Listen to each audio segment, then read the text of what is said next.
Shall we just call it off today? What are you talking about? We've come this far, so it's time to give up on that idea.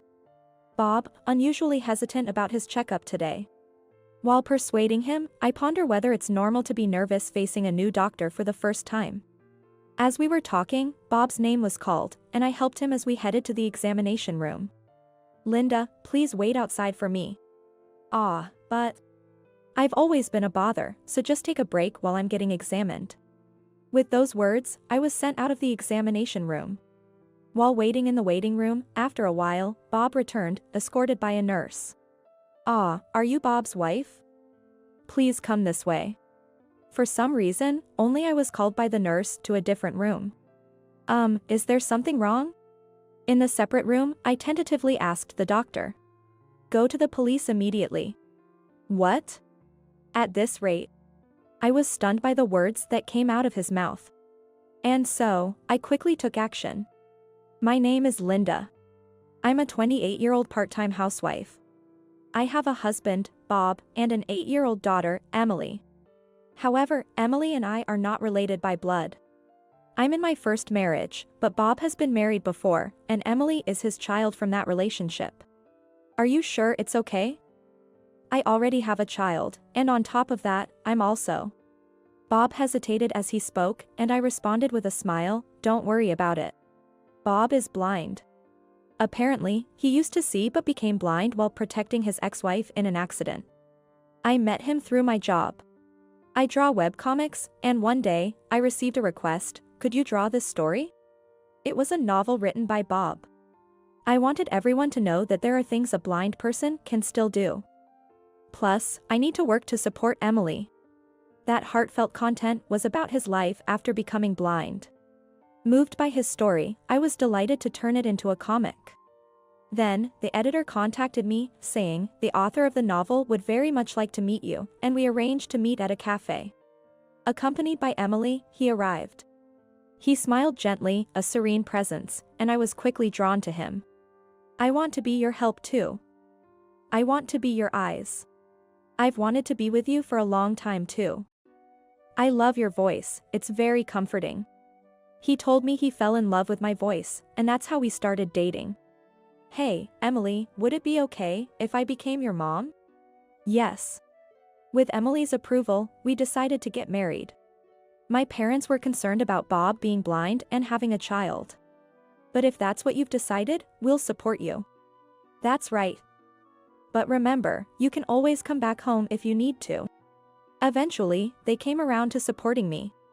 Knowing they were always there to help, I could embark on married life with peace of mind. Emily, dinner's ready. Thank you. Emily, always polite in her thanks to me. We've been living together since we started dating, but she hasn't quite opened her heart to me. Well, that's understandable. It's not easy to suddenly accept a once stranger as a mother. I hope she'll come to accept me over time. That smells good. Just as Emily was about to say something, Bob came walking along the wall. Emily startled slightly at his appearance. Bob, are you okay? The table is this way.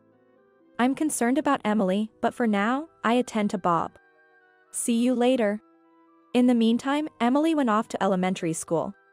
By the time I turned around, she was already gone, and I could only hear the door closing. Listening to that sound, I sighed. Is something wrong? Oh, sorry. I was just thinking about how Emily and I aren't getting any closer. Bob looked a bit troubled by my words. Seeing this, I quickly explained. I knew acceptance wouldn't come immediately and believed time would solve things. Thanks for caring about her. Maybe Emily is still wary of the idea of a mother. The woman, Tina, is Emily's biological mother and his ex-wife. As soon as she learned Bob was blind, she left him and her daughter. Abandoned by her real mother.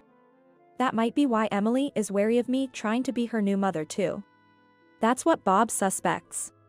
I'm sorry, but please be patient with this. Yes, I plan to. Even though he couldn't see, I smiled at Bob's words. Bob also smiled back and said, thank you. Shall we have breakfast? Let's eat well and get on with our work. That sounds good. Both of us work from home, but we have separate working rooms. This allows us to work at our own pace. Will you be cooped up in your room all day today? Yes, I plan to. I'll only go out for meals. Understood. Just don't overdo it, okay? With a smile, I nodded at his words and headed to my working room. By the way, I wonder what kind of work Bob does. I thought to myself. We make it a point not to interfere with each other while working. Therefore, I don't know much about what Bob does during his work hours. He used to write books using Braille, but I haven't heard him talk about that recently. Well, my earnings alone are enough for us to live comfortably, so it's not a problem. He must be facing challenges that I can't even imagine. I think it's enough for me to just watch over him. With that thought, I decided to focus on my own work. A few days later, I was traveling with Bob to a hospital that took several hours to reach by car. I feel bad since you're busy, Linda. Don't worry about it. I want to help. Honestly, I think it would be better to go to a big hospital closer to home. But Bob insists on this particular hospital for some reason. A childhood friend of mine works here as a doctor, and she knows my situation well. He reconnected with this childhood friend when he was brought to this hospital after the accident. She has been a great support to him ever since, even after Tina left him. That's why I've decided only she should treat me. Oh, really? So that your friend is a woman? That's right. I had assumed his childhood friend was a man. Learning that was a woman made me feel slightly uneasy. Even though it's just a medical consultation, the thought of traveling hours just to see a female childhood friend bothers me. What kind of person is this childhood friend? She's kind. She gets along well with her husband too. I felt relieved to hear she was married. A married person wouldn't do anything inappropriate. Then, Bob and I entered the hospital. It's the first time we meet, isn't it? I'm Amanda West, Bob's doctor. Amanda introduced herself with a gentle smile. She was very beautiful and indeed seemed kind. It must be hard for you too, adjusting to a new life and getting tired. I'm here to listen if you need someone to talk to. I felt ashamed for almost feeling jealous of her. What a dependable, nice person she is. I felt that way, and when Amanda suggested, let's exchange contact information if you're okay with it, I was delighted to exchange it. But maybe that was a mistake. Oh, a message from Amanda. That night, a message from her popped up on my phone. Are you really doing okay with Bob? Bob is going through a lot, so you need to hold up your end. What? I was confused by the content of the messages. It didn't seem like something the doctor I met during the day would send. I ended up consulting Bob about it. She always tries to act like a big sister to me. Maybe that's why she sent such messages. According to Bob, she has always been protective, saying, "I'll take care of Bob." She was deeply concerned about our marriage, especially after what happened with Tina. Perhaps that's why she's being somewhat cold to me as a childhood friend. Once she sees that I'm living happily, she'll probably be reassured. That's true. Then I need to make sure we are happy. Bob laughed as I said this, saying, "That's the spirit." Emily seemed to be watching us with something to say. Emily, is something wrong? Nothing. When I asked Emily, she glanced at Bob and shook her head. Then she said, "I'm going to bed first," and went to her room. It'd be nice if Emily could smile a bit. Then, I could hear such a murmur from Bob. When I turned around to this comment, Bob tilted his head with a puzzled I felt a slight unease at his reaction. Can you tell Emily's expressions? Yeah, we are parent and child, after all. I can tell by the tone of her voice. Bob said with a smile. Indeed, being together for 8 years, a parent might recognize subtle cues in voice tone. But how could he respond to my silent turn? Just a coincidence? Is something the matter, Linda? No, it's nothing. Bob, sensing my concern or perhaps puzzled by my silence, asked worriedly. I shook my head at him. Perhaps I'm just overthinking it. I tried to convince myself of that. Linda. One day, unusually, Emily initiated a conversation.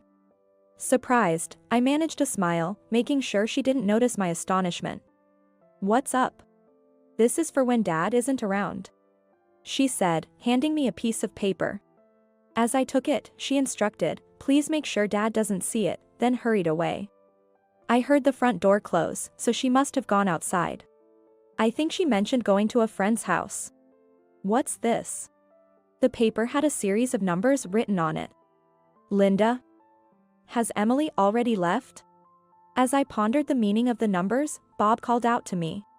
I quickly hid the paper in my pocket. Yes, she's already gone. She seems a bit rushed. That's more childlike, isn't it?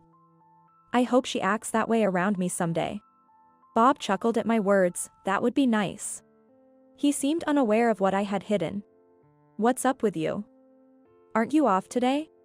Usually, Bob rests until nearly noon on his days off. I didn't expect him to be awake this early. I was thinking, maybe we could go for a walk together if it's not too much trouble for you, Bob suggested with a gentle smile. That sounds nice. I need a change of scenery myself. You're always working so hard. Just make sure not to overdo it. Bob probably thought I was tired from work. But my fatigue wasn't from work. It was from the stress of dealing with Amanda's messages. Since then, she kept sending messages saying, "Don't trouble Bob." Initially, I replied with, "It's okay, we're helping each other," but since the messages kept coming daily, I've been ignoring them recently. Going for a walk has been a while, hasn't it? Yes, it really has. I memorized the number Emily gave me and discarded the paper itself while on a walk, hoping that I wouldn't have to use that number. A few days later, it was time for Bob's regular checkup, and I spent several hours taking him to the usual hospital. What? Amanda is off today? Yes, apparently she caught the infectious disease that's going around. What was different this time was that Amanda was off. But there are other competent doctors, so we had one of them see him. I'm glad the several hours it took to get here weren't wasted. However, it seems Bob thought differently. If she's not here, maybe we should just call it off today? What? He suddenly suggested this, and I turned to him in surprise. What are you talking about? It's a regular checkup, we need to go through with it. Besides, we've come all this way, let's make the most of it. Bob made a displeased face at my insistence. I calmed him down and had him sit in the waiting room chair. Should we really just call it off today? What are you talking about? We've come this far, so it's time to give up on that idea. Bob was particularly reluctant to have his checkup today. While persuading him, I pondered whether it's normal to be nervous when facing a new doctor. Soon, Bob's name was called, and I assisted him to the examination room. Linda, please wait outside for me. But I'm always causing you trouble, just take a break while I'm being examined. With those words, I was sent out of the examination room. While waiting in the waiting room, Bob eventually returned, escorted by a nurse. Are you Bob's wife? Please come this way. For some reason, I was called by the nurse to a separate room. Is there something wrong? In the separate room, I cautiously asked the doctor. Go to the police immediately. What? If things continue like this, you will be used and eventually discarded. I was stunned by the words he spoke. And to take immediate action, I started moving. After some time, I received a call from Bob on my phone. Linda? Where on earth did you go? Me? I'm at the police station right now, with Emily and Tina. Bob fell silent at my words, speechless for a while. Eventually, in a frail voice, he murmured, "Why? Dr. Williams told me the truth about you." At that time, it was Dr. Williams who revealed the truth to me. Dr. Williams, who called me aside, said, "Bob can see." What? Moreover, he is not the kind person you think he is. That's what he told me. His words left me truly perplexed. I understand it's hard to believe, but haven't you had any suspicions yourself? Prompted by his question, recent actions of Bob came to mind. How he reacted immediately to my movements, even though he's supposed to be blind. How he moves around our home without assistance and manages his personal grooming perfectly. But what bothered me the most was his relationship with Emily. Emily always seemed concerned about his eyesight, and whenever I talked with her, Bob would quickly interject. It was as if he was monitoring Emily's every move. Indeed, there have been concerning things. What he has shown you is a false person. He's conspiring with Dr. West to deceive you. If Bob's blindness was a lie, it would be strange for Amanda not to notice. Perhaps, as childhood friends, she conspired with him. Bob and Amanda are having an affair. What? It seemed that Amanda's cooperation was not because they were acquaintances, but because they were involved romantically. Digging deeper, I learned that their relationship began during the time of Tina, who was aware of it. Tina, being a nurse, had confided in Dr. Williams and others close to her. She was about to confront them when I heard about the accident involving Tina and Bob. This revelation gave me a bad feeling. I dreaded to think it, but I believe that Bob was involved in causing that accident. Shocked, I was told firmly by Dr. Williams. Afterward, she apparently went back to her hometown and we lost contact with her. I heard that Emily was taken in by Bob. Yes, she's actually living with me now. Bob probably took Emily in to assess child support and to check how much truth she knew. That's why he would check on us when we talked, being extra cautious. Realizing this, Emily wouldn't open up to me and acted like she was running away from Bob. I can't believe this. But some things do make sense. It would be best if we could contact his ex-wife, but it seems she's changed her contact information. Remembering the number Emily gave me, I spoke up. Actually, Emily gave me a phone number. Determined to uncover the truth, I decided to call the mysterious number. The person who answered was, as I expected, Tina. When I informed Bob of this, he fell silent. Ignoring Bob's silence, I continued the story. She was being monitored by your parents. Despite that, she desperately wanted to maintain a connection with her daughter. And gave Emily a contact number for a phone you didn't know about. Emily didn't have her own phone, and the home phone was monitored by Bob, making it impossible to use. I was the only one who seemed reachable. That's why Emily gave me her phone number. With her nurse's keen observation, she found a moment when your parents' surveillance was lax and made her escape. What are they doing? Bob's voice sounded irritated, a tone I had never heard before. It seems he finally showed his true nature. That's why I contacted Emily's school, and now we're all here at the police station. A parent and child are having an emotional reunion right in front of me. Seeing them like this, I feel like I'm about to cry too. Meddling in unnecessary things. What's unnecessary? I did what any person would naturally do. Tina and Emily both were crying when they said, "Thank you so much." Seeing this, my overriding emotion was fierce anger. Separating a parent and child for selfish reasons, and deceiving others for personal gain. Furthermore, that novel which moved me turned out to be entirely built on lies. Learning this truth, I was so overwhelmed with shock and anger that I saw white. She has the evidence that she was confined by your parents herself. Plus, with Dr. Williams's medical report, you can prove that your disability benefits, which you thought were due to your blindness, were fraudulently claimed. Why would you do such a thing? You enjoyed our life together, didn't you? Indeed, I did feel happiness in my life with him. Above all, I married him because I loved Bob. Right. You were just mocking me, weren't you? With that statement, Bob fell silent again. Actually, before going to the police station, I stopped by our house and peeked into his working room. I thought I might find evidence of his infidelity. What I found there was messages where you weren't working at all and were teaming up with Amanda to make a fool of me. That is, the messages described me as oblivious and naive and easy to manipulate. There was a message from Amanda to Bob asking, "Why did you choose such a woman?" To which he replied, "For the money. You chose me because as a webcomic artist I was earning well. You thought it was simple for me to be moved by reading your novels. I was really underestimated." To this, Bob retorted, "It can't be helped." What cannot be helped?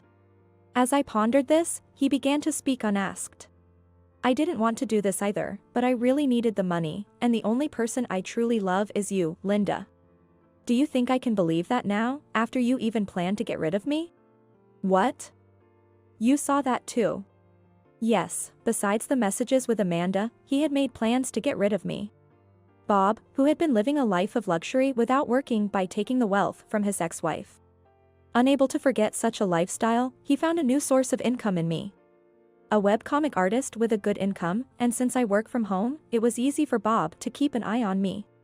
Was it to make it look like an accident after you were done with me? That was a joke, I wasn't serious. It didn't seem like a joke to me, so we all rushed to the police. I was in danger of being threatened, and to denounce Bob and his scams. Emily was protected from Bob, and Tina had come to file a complaint about her past confinement and the slander she suffered. You're finished now. The police are already on their way to you. At those words, Bob muttered in panic, "Damn it." Immediately after, Dr. Williams's voice saying, "Running away is futile," was heard, indicating his failed escape attempt. It seems to be over. As I heard the police's voices at the end, I hung up the phone. The police were probably heading to Amanda's place where she was recuperating at home, and to his parents' place as well. It's all right now. I reassured Emily with those words. Thank you for letting me see my mom. She responded with a beaming smile. Seeing her smile at last made me very happy. Afterward, it seems that Emily and Tina truly went back to Tina's parents' house. Their home, being a plane ride away, would be out of Bob's easy reach. Leave that man to me. I'll make sure he faces his responsibilities. By saying this to them, I was able to give them some peace of mind. Emily and Tina returned to their hometown with smiles. As for Bob, he ended up in the care of the police due to his actions this time. The plans to harm me hadn't been executed yet, so there was insufficient evidence. However, the fraud involving the benefits and the situation with Tina was deemed malicious. As a result, Bob was sentenced to prison time. Was he? That's good to hear. Today, I met with Dr. Williams to report about Bob. When I shared the news, he smiled in relief. What about Dr. West? She's being charged for writing a false medical report. Dr. Williams explained Amanda's current situation. It appears she has been stripped of her medical license because of this incident. She has, of course, been ousted from the hospital as well. Moreover, it has come to light that she was involved with multiple patients and was taking hospital supplies home, for which the hospital is now billing her. Furthermore, her husband learned everything and divorced her without discussion. Well, she got what she deserved. Did you get divorced too, right?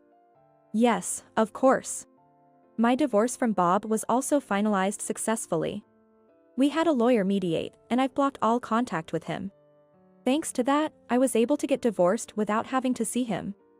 I'm really glad we could at least save you. Dr. Williams said that with a laugh. It seems he had always regretted not being able to help Tina. Just when he was harboring those feelings, he saw me with Bob. It turns out he had been working behind the scenes to help me this time. There was no evidence of Amanda and Bob conspiring, so I was carefully waiting for a chance to expose the truth about him. To see through Bob's lies, a medical examination was necessary. However, Amanda was always Bob's doctor and never let any other doctor handle his case. So, he had been waiting for an opportunity, and this time it finally came. No matter how good his acting was, he couldn't deceive a doctor's eyes. Dr. Williams laughed as if to say he had accomplished what he intended. Thank you so much. If you hadn't told me the truth that day, I might not be in this world right now, I said, expressing my heartfelt gratitude. Likewise. Thank you for believing in me, Dr. Williams replied with a smile. Sometime later, I received a message from Amanda on my phone. I forgot to block her. Dozens of calls and messages. The messages said, "You've ruined my life. She tried to take someone else's life first. She has no right to complain." Saying that, I didn't reply and blocked her number. Currently, I am back at my parents' home. They surely don't know where my family home is, and I should be able to live in peace for a while. Linda, I'm about to start dinner. How's your work going? Thanks, Mom. I just finished a section. I headed to my mother with a smile. Soon after, the news was dominated by a certain story. That is, the original creator of that famous webcomic was arrested for fraud. In fact, my webcomic had become popular, and there were plans to turn it into an anime soon. However, it was discovered that the content was all false, and the anime project was scrapped.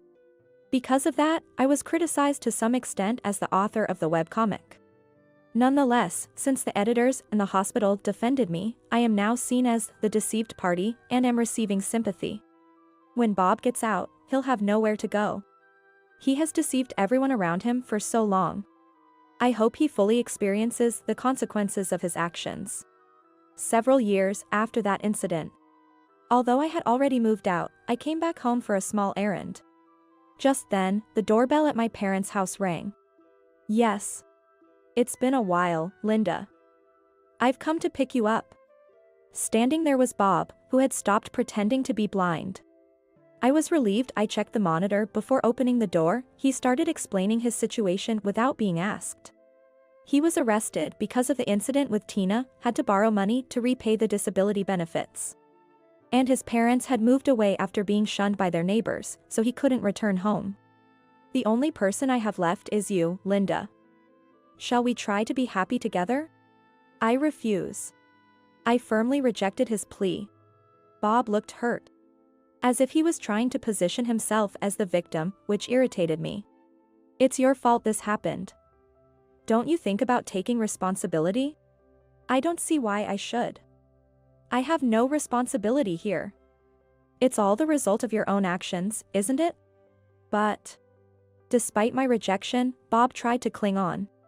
As I was exasperated with him and about to contact the police, someone asked him, "What are you doing there?"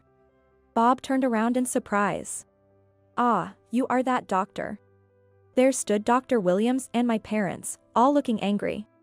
"Did you really come here to cling to her? That's quite pathetic." "Shut up. If you hadn't meddled in the first place. I only did what was right as a doctor and as a person." Dr. Williams responded calmly, despite being angry, as Bob glared at him. While watching them, I called the police. Your selfishness has troubled many people.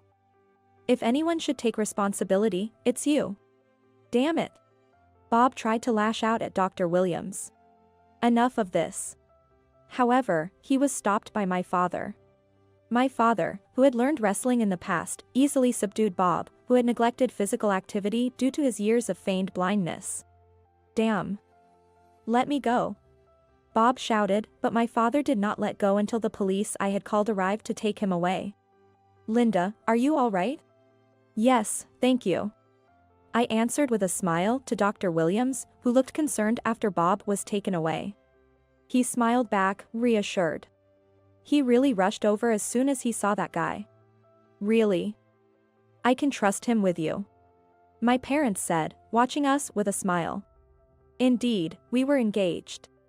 Our relationship had grown stronger through the ordeal with Bob, and after his confession, we had started dating. Yes, leave her to me. He nodded in agreement, and my parents nodded back, saying, we leave her to you. Well, now that the moving is done, shall we celebrate in our new home? Actually, today's visit was due to my parents' moving house. It was meant to be a measure against Bob and the likes, but it seems we barely made it in time. Well, I got to see his impressive actions, and next time he comes around, he can taste the despair of finding no one here. Let's go. Yes. As he nodded, he offered his hand. I took his hand with a smile. Some time has passed since then, and today is my second wedding day. Linda, you look beautiful. Thank you, Emily. Emily and Tina made a special effort to attend the ceremony, showering us with blessings. I couldn't become her mother. But seeing her full of smiles like this is more than enough for me. Enjoy today. Yes. Congratulations on your wedding. Her smile prompted a heartfelt smile from me in return.